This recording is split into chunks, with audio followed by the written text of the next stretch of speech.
Hey y'all, and welcome back to another edition of Toddling the Stacks.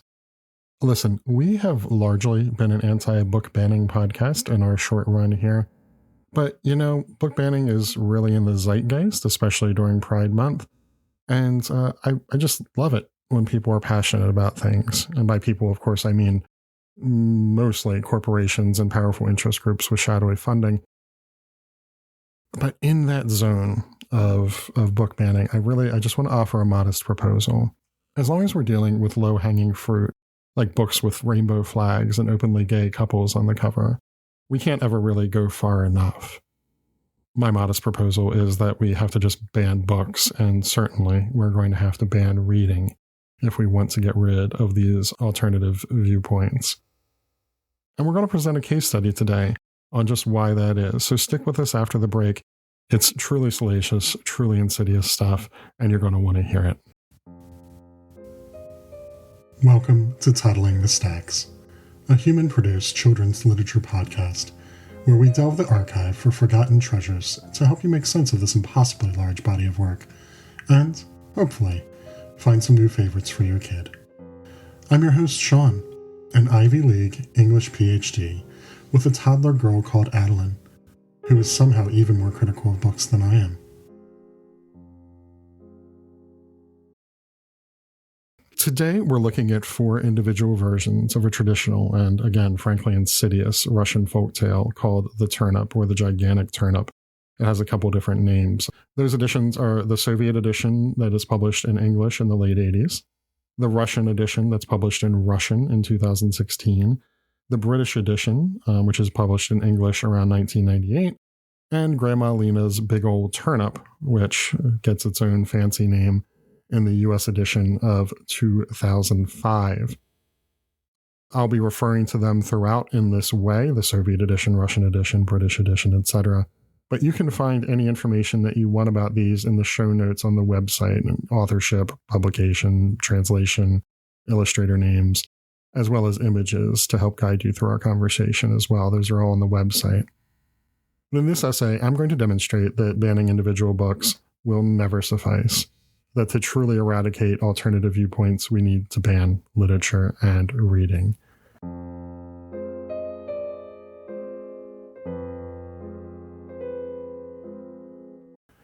And so what is this story? What is this traditional Russian tale? It's a cumulative tale, and I can best explain that by just sort of going over the basic plot. This is the thing that happens in every version of the story. Someone plants a turnip seed. That turnip seed grows into an absolutely monstrous turnip. And so they try to pull it up, and they can't because they're not strong enough. And so they enlist the help of someone else, and the two of them together attempt to pull it up, but they can't because they're not strong enough. And this is how it becomes a cumulative tale. It's just a repetition of this over and over again until however many actors get involved. And ultimately, at the end, it's just the smallest actor that provides the force needed to make the turnip out of the ground to everyone's great excitement. There are differences among these editions, differences in who plants the turnip, differences in whether or not the turnip is eaten. And we'll take a look at those differences. We'll take a look at the differences in artwork. And we'll use those to create a kind of general sort of surface level analysis before moving on to our own cumulative analysis of what the turnip broadly represents in our light of book banning. So I want to start with the Soviet edition, which is actually a really beautiful edition. It's colorful. It's presented in a socialist realist style that is mixed with a kind of folk art. It's definitely worth reading and is available on the Internet Archive. In this version, we have the grandfather, the grandmother, the granddaughter, a dog, a cat, and a mouse who are ultimately needed to pull the turnip up. And as I understand it, this is the most traditional version, most traditional framing of this tale, these specific actors, going back to the story's initial introduction in the mid-19th century when it's first published in a sort of Grimm Brothers-like anthology. The reason for this, again, as I understand it, is because of the way that these titles of grandfather, grandmother, granddaughter rhyme in Russian. In this story, the grandfather is the one who plants the seeds, and it is only the humans who eat. The art, as I've said, is a kind of socialist realism with folk art, and I think that it's very reminiscent of Rojanovsky's style in Froggy Went a Courtin', which is the one that won the Caldecott in 1956. And I've mentioned the colors a little bit, but the end frame, I think, which is again in the show notes, is something that is really worthy of analysis.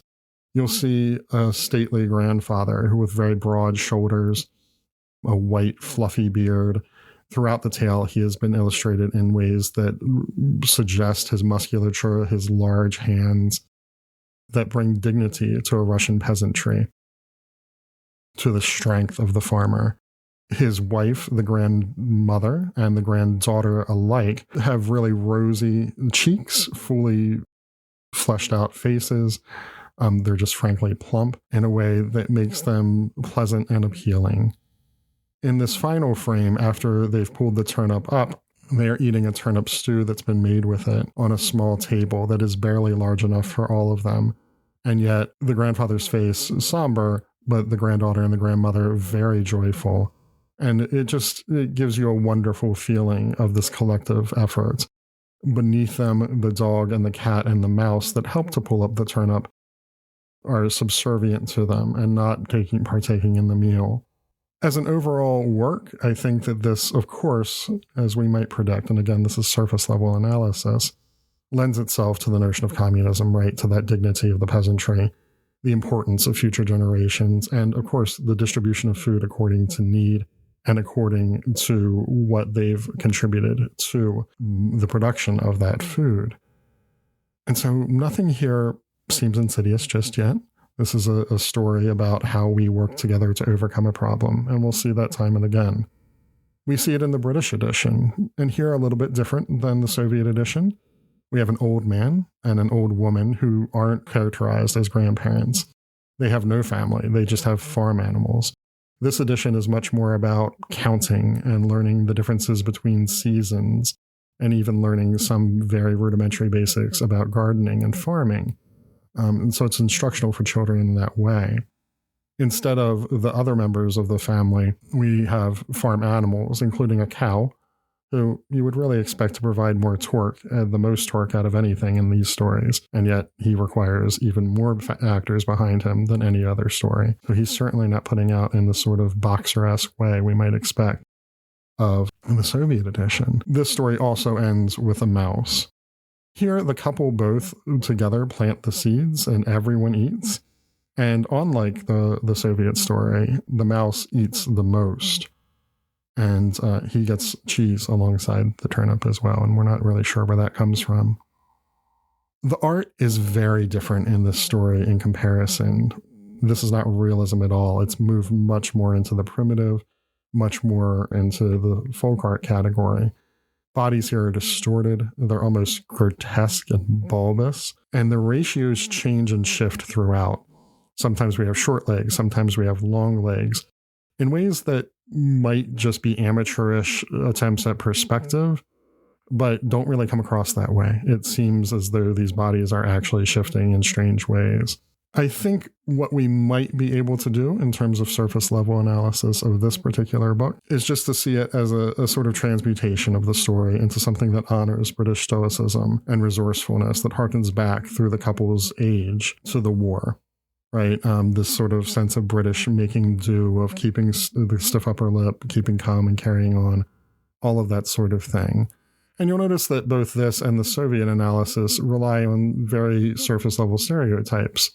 But those readings are readily available to us. I think that we can back these up with the actors and the differences that we see against the core scaffolding of the story. So let's do the same thing to Grandma Lena's Big Old Turnip. Here we have Grandma Lena, Grandpa, Uncle Isidore, Aunt Nettie, Rascal the dog, and Baby Pearl. It's not clear whether all of these folks live together in one space, but we've certainly in this story moved from the space of the generic farm that we know nothing really about in the British and Soviet editions to a much more urban setting. This is a sort of victory garden either in front of or behind a brownstone. In this story, it's Grandma Lena who plants the seeds after considerable calculation based on the names of the seeds in the seed catalog.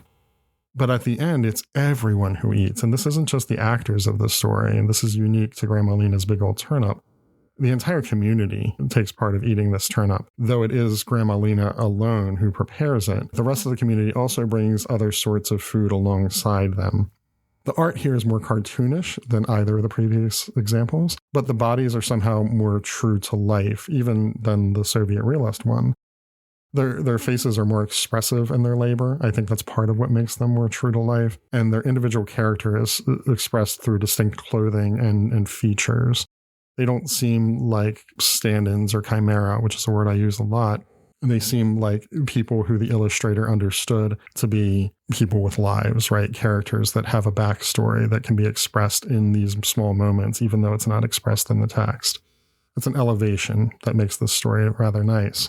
This story, conversely, as opposed to the other ones, centers a matriarchal structure that we see in many African-American families and in much African-American literature. In Grandma Lena's decision to plant the turnips, in her maintenance of the turnips, and in her staying up after everyone else has gone to bed to prepare the turnips for the community.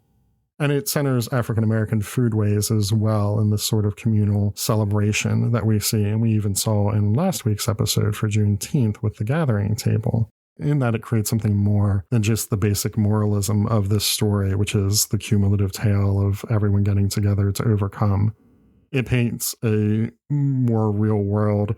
It creates more meaning and allows for this to expand outwards into something that can be consumed and understood by folks. And then there's the Russian edition, Repka, which is the same basic story as the Soviet edition. But in this one, for the first time, no one eats the turnip. We don't know what happens to it at all. The story ends with the turnip being uprooted and the mouse flying off of the screen on the last page into extra diegetic space. This art is just truly strange. It's cartoonish, not realistic at all, but it's like, I don't know, think Rugrats meets Ren and Stimpy, right? It's much more grotesque than the British edition, where I already said we had bulbous sort of bodies. These bodies are inhumanly thin, but also bulbous in a way that suggests more like cancer than misformed life. Not something alien, but something sick. The grandmother and granddaughter's dress kind of adds to that. It's different. It's not something that we would expect to see folks wearing while they were farming. It just seems out of place. It really suggests a sort of distantiation for us that this is something that is strange. Adding to that again, all the animals in the story are just super highly anthropomorphized. The mouse is literate. We don't really know why. He's walking around with a book. So there's just all these strange things that just create distance that make us want to question everything about this story. And as a surface level interpretation, what I want to suggest is that this is a world in which the human has been devalued in juxtaposition to the primary source text where the peasant has to be revered, right? And we might think quite a lot about that in terms of the Russian oligarchy and what that looks like to be a human that has to depend on sustenance farming in a world that also features obscene wealth.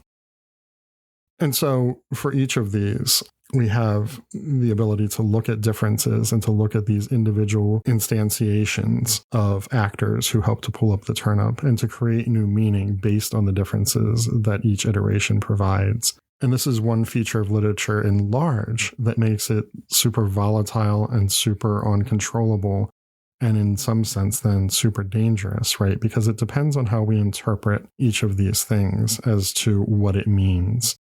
And how on earth do you legislate that? How on earth do you ban that? And this is a question.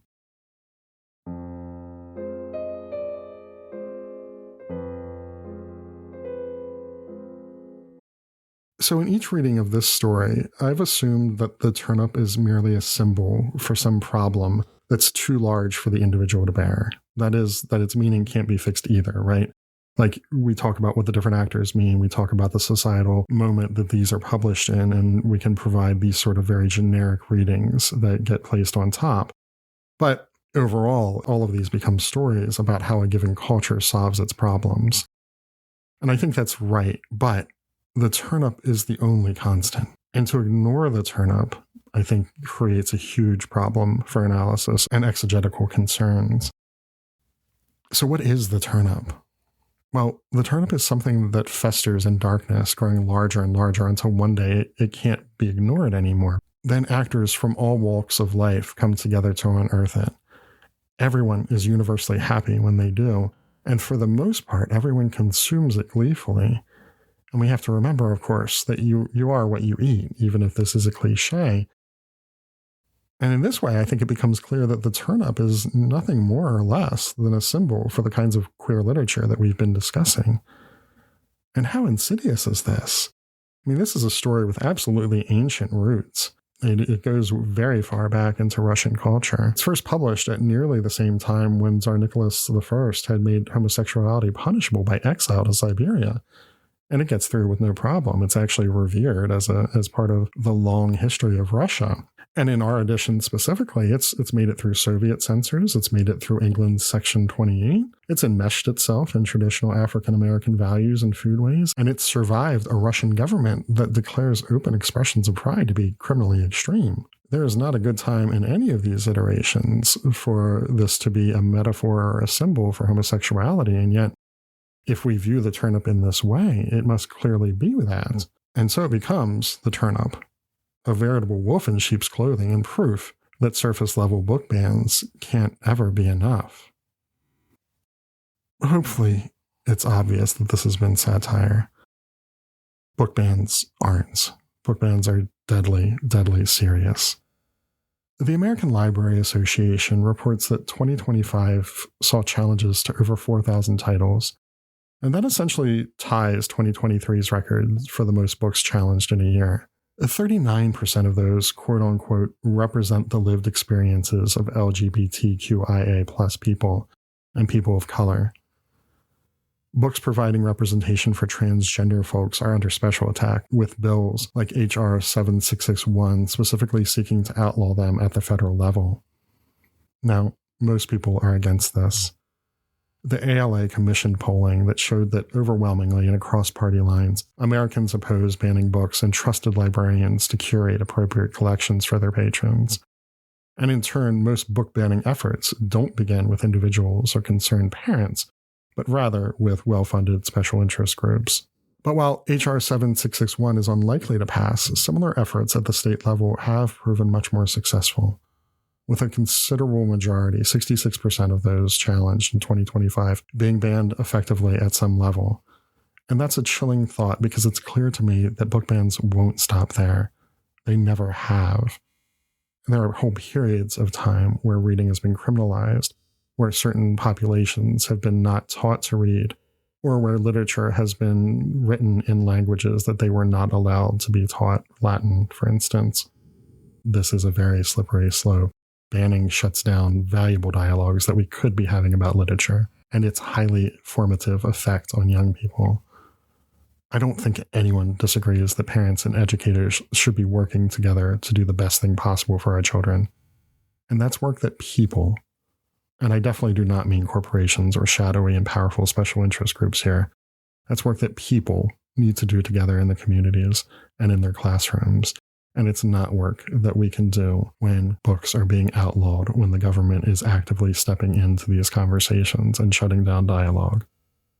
This should be something that parents and educators and librarians are discussing together. As always, thanks for listening. Stay safe. Get your kids to the library and keep on reading together. Bye, y'all.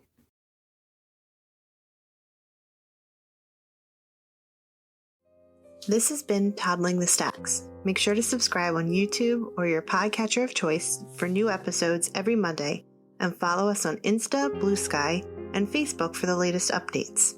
If you like what you hear, leave us a review. Keep up with Adeline's reading now, find links to buy your favorites, and more at toddlingthestacks.com. Address questions or concerns to pod, that's P-O-D, at toddlingthestacks.com.